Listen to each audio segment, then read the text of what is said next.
Welcome to the Love Life Podcast, hosted by Jack and Sheila Harper. This podcast is about love and passion for life. Save One was founded by Jack and Sheila in the year 2000 to help men, women, and families recover after abortion. The Harpers have a real passion to see lives be healthy and flourish so that those lives have a lasting impact on the earth. Join us for the next few minutes as we talk about the subjects that impact our lives and how we can together find and keep better spiritual, emotional, and mental health by loving life. Here's Jack and Sheila.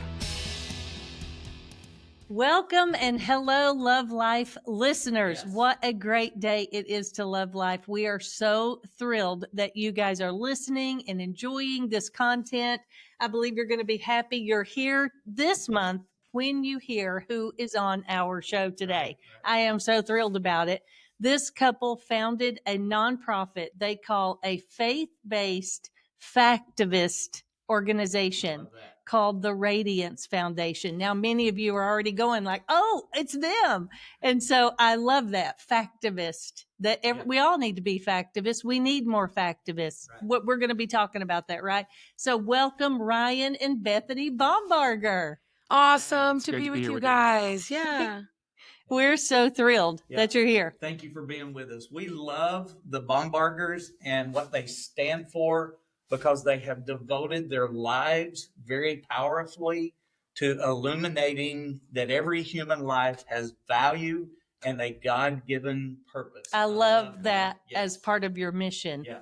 That's so beautiful. And I believe that they have kept their faith at the center of all they do, and that has opened huge doors for them. They've been featured on ABC, Fox News, CNN, MSNBC, and many more. And they've also been written about in the New York Times, Christian Post, and the Washington Times. Wow. And many more. Right, many more. But just think about that, because some of those outlets are not friendly to most of our way of thinking. So It's true. What was that like? Yeah. What was that like? How did that go? Yeah. Well, I think when we founded the Radiance Foundation, didn't really know what we were getting into, but like you said, our heart was to illuminate that every life has intrinsic value. And so we started this adventure to educate people about these cultural issues. And we just started talking about all the easy things: abortion, adoption, fatherlessness, race, gender identity, all those everybody things. agrees on. Yeah. Exactly. And our heart is to motivate people to not just have faith and not just have knowledge, but actually live lives of meaning. So as we have done the work that the Lord has allowed us to do, it's actually been fascinating, the doors that he's opened for us. I think that on paper, we never knew that was a number of these doors would even open. But as these secular doors have opened, we're just so grateful that folks can hear a reasoned biblical worldview. And we're grateful that what we're doing is controversial enough that they're willing to pick it up. Right. Yes. Well, and we were a little surprised because we thought, oh, we have got great stories. I've got this great adoption story, and Bethany's got this story of perseverance as a young woman. And I thought, oh, they're going to love us. Not exactly what carried out. Our first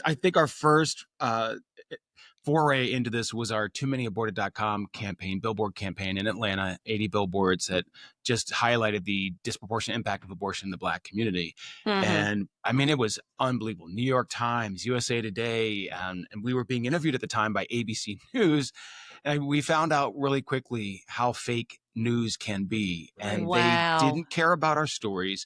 They didn't even care about our reasonings and our extensive research. All they cared about is they had a particular pro-abortion agenda, and we didn't fit their narrative, whoever pro-lifers were. But we learned quickly that we had to be prepared for every media interview, whether friendly or hostile. Yes. Yeah, that's good. Well, I love that you guys are representing this cause and many other causes to the secular world. And they are hearing, because you have to be planting seeds when people, even if they get a few minutes and even if they get mad at you, that has to be rattling around in there, because they know that's what's right. It's what we were created for. So anyway. Exactly. What an incredible platform. Yeah, for sure. To be able to be there. So both of you guys are international speakers and you're authors. And we will, just by the way, for the audience out there, we will have in our show notes where you can find their books and the names of their books. So, and even we have right here in the Save One office on our bookshelf in our That's right. room downstairs. She is she, he is he. Good. We have that. Good. On our books. shelf right So, here in the office. yeah. Well, we'll send you Not Equal and Pro-Life Kids Yeah. so you can have all of them. Oh, And we we'll have whole have the whole collection. set Yes. on those shelves. That's Yeah. great. Thank Thank you. Yep. I love that. But we are thrilled that you guys are here. And I know we've said that, but you guys, I have loved watching your work over the past few years. We were at the Stand for Life event in DC a few years back. And that was when we first heard you, Ryan, and you made such an impression on us. I think you were part of a panel, weren't you? It was an There. impromptu panel at lunchtime. Yes. Oh, was it? Yeah. Like, 10 minutes I'm going before. up there. Okay, here we go. Well, you did great because we have always, but since then we have been paying attention to you guys because we didn't know you before that. But then when you were up there, you got our attention because you were talking about how you were adopted into a family of 15. Yes. And now you guys are adoptive parents. I love that. And I love that whole story. So tell us a little bit about that journey, what that was like. Sure. I am one of those exceptions cases that whenever we talk about the issue of abortion, inevitably people go right to that. In fact, I just read an article from a leading, I'm going to call him a faith leader, and I'm putting that in quotes because it's kind of questionable. And the first and only example this individual gave was exploiting those who were conceived in rape. And that was me. I had a courageous birth mom who not only gave me the gift of life, but gave me the incredible gift of adoption. And I grew up in your typical American family of 15. I had 6 brothers, 6 sisters, grew up on a farm in Lancaster County, Pennsylvania, and loved like crazy by 2 parents who didn't really know what they're doing. Typically parents, we don't always know what we're doing, but you know that you're called by God to do that. And so I was adopted into this family, loved like crazy, the first of 10 adopted. And now fast forward many, many years, my best friend, love of my life, Bethany, and I are parents of 4 kiddos, 2 of whom are also adopted. Wow. That's so great. Beautiful. I love that. We actually have a girl on staff now at Save One who got pregnant through rape, chose life, had a great support system around her that encouraged her to choose life, which is rare. Right. But she chose life, and now she and her teenage son go around to youth groups and tell their story and how life is valuable, and it doesn't matter how it was conceived. It's not a mistake. And so no life awesome. is. So anyway, it just really impressed me hearing your story and, all that And I think has happened. the pro-abortion side, they don't know what to do with a tangible example of a human that was actually conceived in rape and adopted and loved and given that gift of life. So I think too that is wonderful to be the tangible example of what so many folks even Christians are ready to write off those that have been conceived, whether incest or rape. And I just think these are hard discussions that we have to have and keep having. That's why we're so grateful for all that you guys are doing, because you're dealing with these women who are in these moments and working through choices that they've made. And a lot of them have listened to the lies, whether the church or outside, about these situations. And we are always very strong about speaking of those that have been, become pregnant from rape. It is a very difficult situation and scenario, but it really is beautiful when the Lord allows triumph to rise from tragedy. Yeah. And so that's where we camp out. Yes, that's so good. I've always said that on the outside, when people say, well, I don't believe in abortion, but in the case of rape and incest, they've been taught that that's compassion. And it's not at all compassion. Just on the very surface, it seems as though it's compassion, but it is not to anyone but the perpetrator.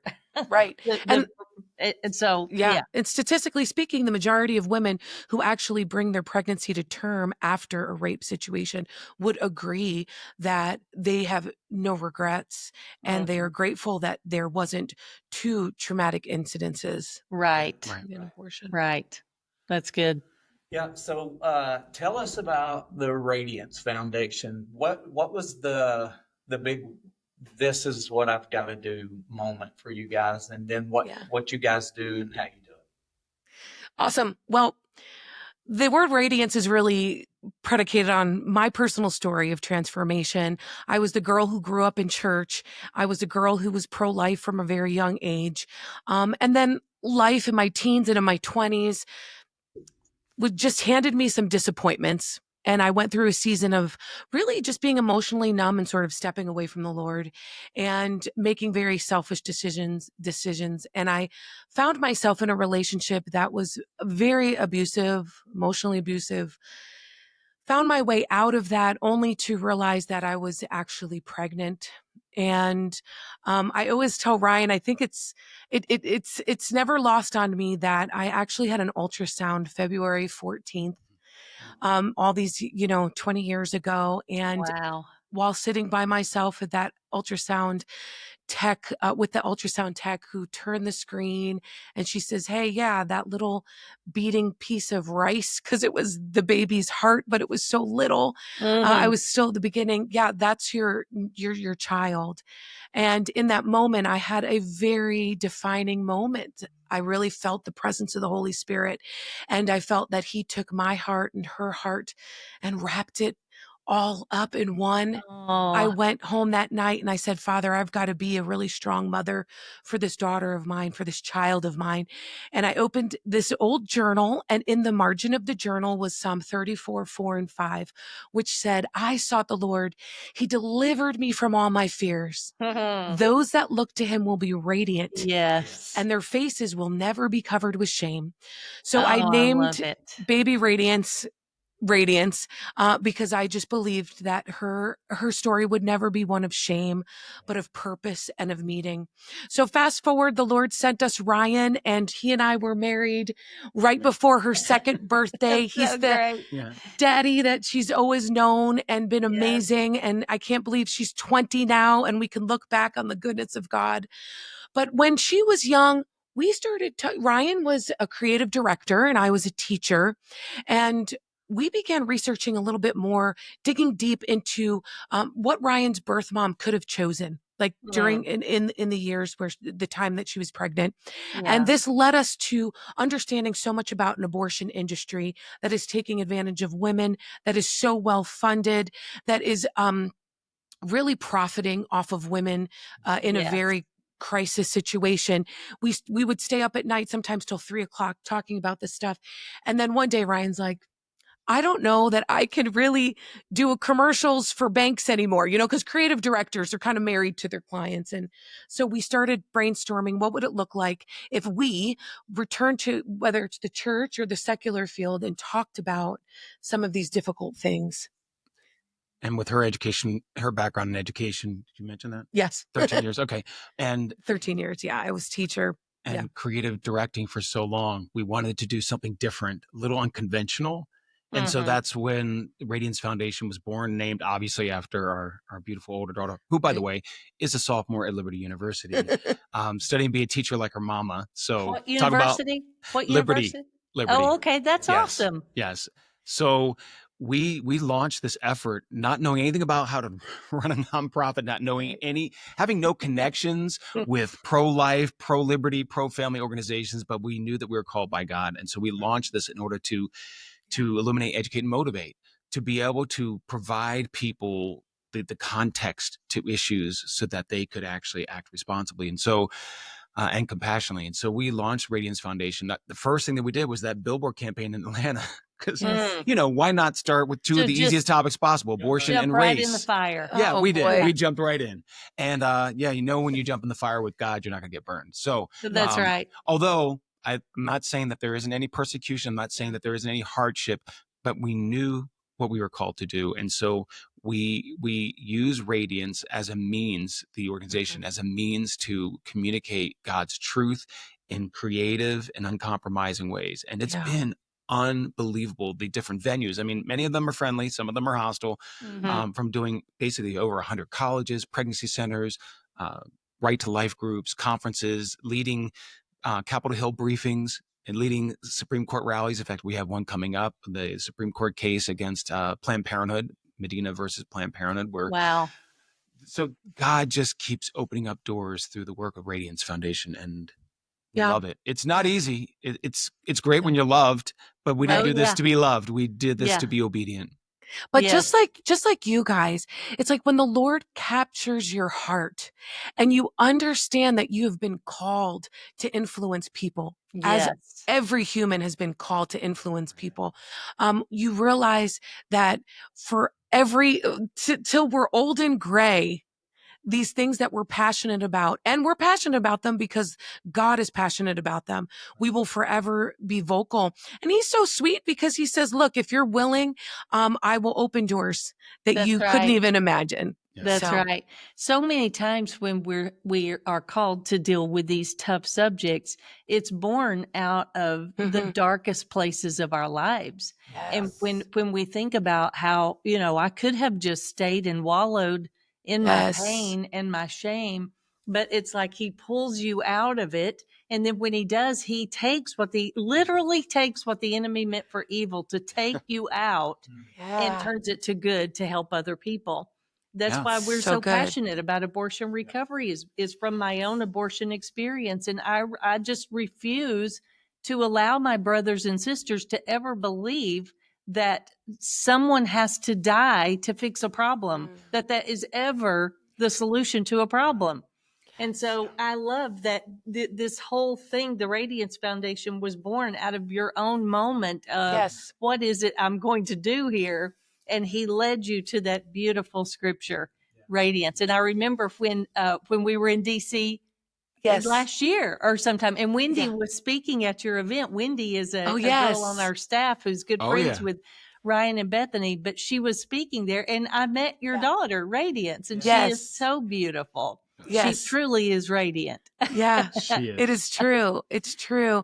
And just like, when the Lord gave me those verses in Psalm that, he'll trade whatever we give him, our shame. That verse specifically Yes. talks about shame for his radiant glory, and he never gets tired of it, which is why we can continue to do what we're doing, because no matter the situation, no Yes. matter how far people have come or feel that they've just been, relegated to darkness, there's just always that transformative power of God that will say, look, you give me your shame, you give me your guilt, and I will give you my glory. Yes. And it's So always fresh, good. always new, Yes. never gets old. Yeah. For sure. Well, we read on your website, we went and checked out every part of your website. Good. But part of your mission is that we illuminate, and I think Jack talked about this at the very beginning, that every human being has inherent and equal value and equal worth. I'm sorry.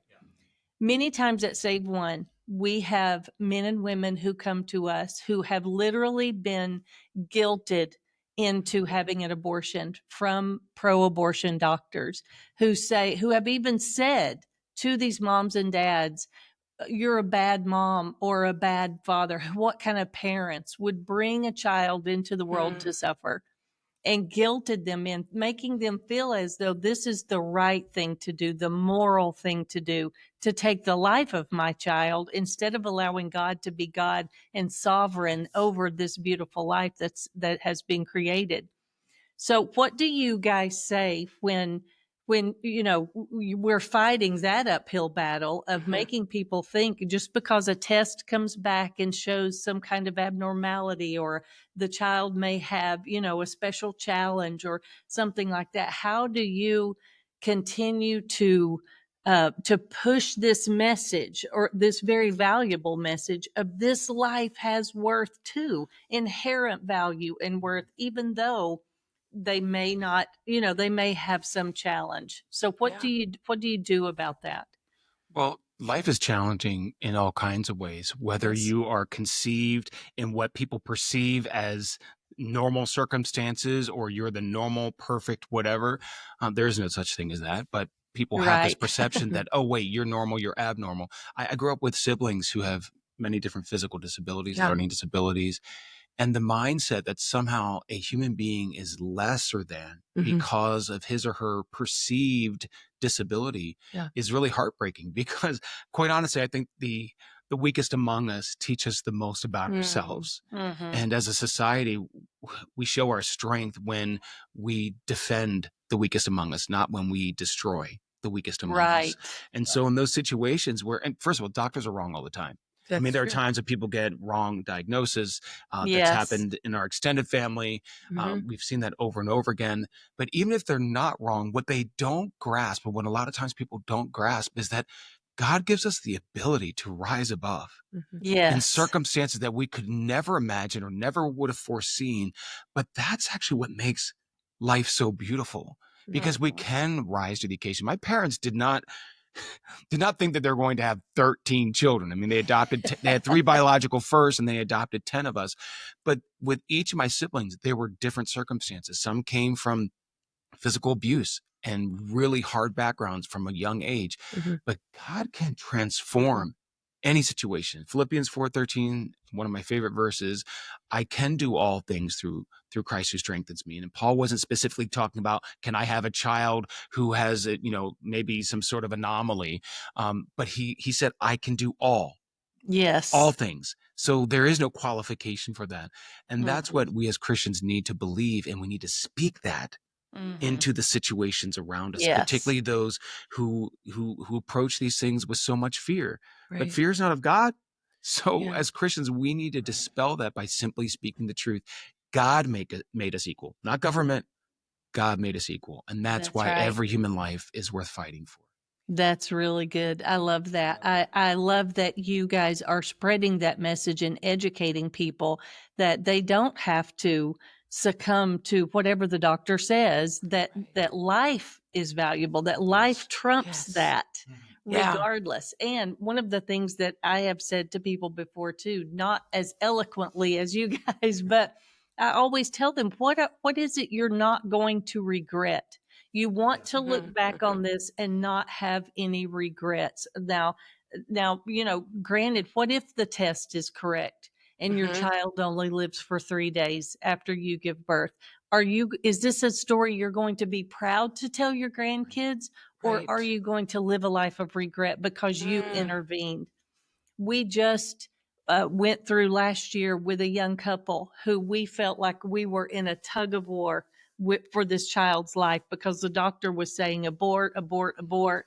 The child had a horrible diagnosis in the womb, and this young couple kept feeling like, well, what if she's suffering? What if she's in pain? Should we do something? And then they would go back to the doctor. The doctor would, it was like just this back and forth. And when the child passed months later in her womb, it was a horrible situation. The first thing out of her mouth was, I'm so glad we didn't do anything to intervene. It was like immediately she felt that relief. I'm so glad that we let God be God over this situation instead of inserting ourselves into his role. Right. So And I just good. want to, So, can I just add to that there are resources of perinatal hospice. In fact, believe it's perinatalhospice.org, where there is a dignified way of dealing with, if they get a diagnosis of fatal fetal anomaly, that they are able to actually care for that child in those few hours, in those few days, wow. that offers dignity for all And of them. gives And then that life. Yes. and they don't have to look back and think, oh my word, what if I had? But they are able to see the end of that child's life with dignity and do that from a much more grace-based approach. And a lot of people don't even know that those resources are available. But, these doctors, I think, so callously just throw abortion Yes. as the solution. And yet Yes. that leaves so many scarred for the rest of their lives, because then it's on them, because they made that decision, even though they had no control over what happened in the womb or shortly thereafter birth. But there are ways of treating with end of life issues with dignity. That's good. And they're really Say beautiful. that website again. What's the name of it? I believe it's perinatalhospice.org. Okay. We need to put that in the That's- show notes. Yeah, we do. That's good. I love that. And I wish we could keep talking for an hour. I love that you guys have been on here. We're going to have you on again. Okay, that sounds good. Yes. But you guys know every episode we give a love life tip of the day to help people love life on a greater level. And Ryan and Bethany's is this, and I love it. They say pro-lifers need to embrace factivism. We need the context of issues so we need the context of issues so we have clarity and can act biblically. Mhm. And I love that because I love that you call yourself a factivist because so many times, and I've been guilty of it too, I see something on social media and I'm like, well, it must be true, or the TV tells me something on the news and I'm like, well, it must be true. And instead of doing my due diligence and research to find out the facts, what are the actual facts? Why am I just believing what's being thrown at me constantly? And so I love that because when we have clarity and can act biblically and not fight on Facebook or, split a family over it, if we have the facts, we can act biblically and have more clarity. I love it. Yeah. And And it's such oh, go ahead. I'm No, sorry. I was just going to say we have a phrase, less activism, more factivism, because we know that we're all emotional beings. We're humans, we're Yes. emotional, but we have to marry the emotional with the evidential. And that's when we can really take ground. Yeah, that's for sure. Take ground. I like that. I like that. That's such a great tip because at times, when we take just these nuggets that are just thrown at us, it's easy to start accusing people or looking at, side eye at people like, why are you believing that when this is the truth? And we haven't found the facts of what we need to be able to apply it to our lives and to our friends' lives. So anyway, I love it. Stress to be a Yes. Yes, a lot less stress to be a factivist. Yeah. I'm gonna steal that, just so you know. I'm Okay. gonna start using that word. I'm a It's factivist. good. Yeah. It's See, good. good. I love it. It's contagious. Well, Yes. It's good. Yes, absolutely. Thank you guys for being with Awesome. us. Yes, And for those thank of you that you. are listening to the podcast, thank you for tuning in.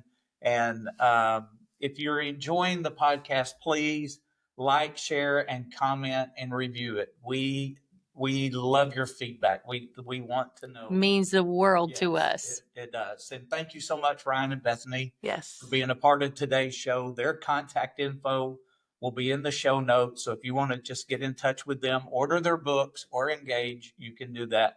We have been completely blessed by having you guys with us today. And I know that our audience will feel the same about that. So be watching for our next episode, helping you love life on a greater level. Thank you for being a part of our audience today on the Love Life podcast. Please share it with your friends and check back often for the next podcast or subscribe so you don't miss a single episode.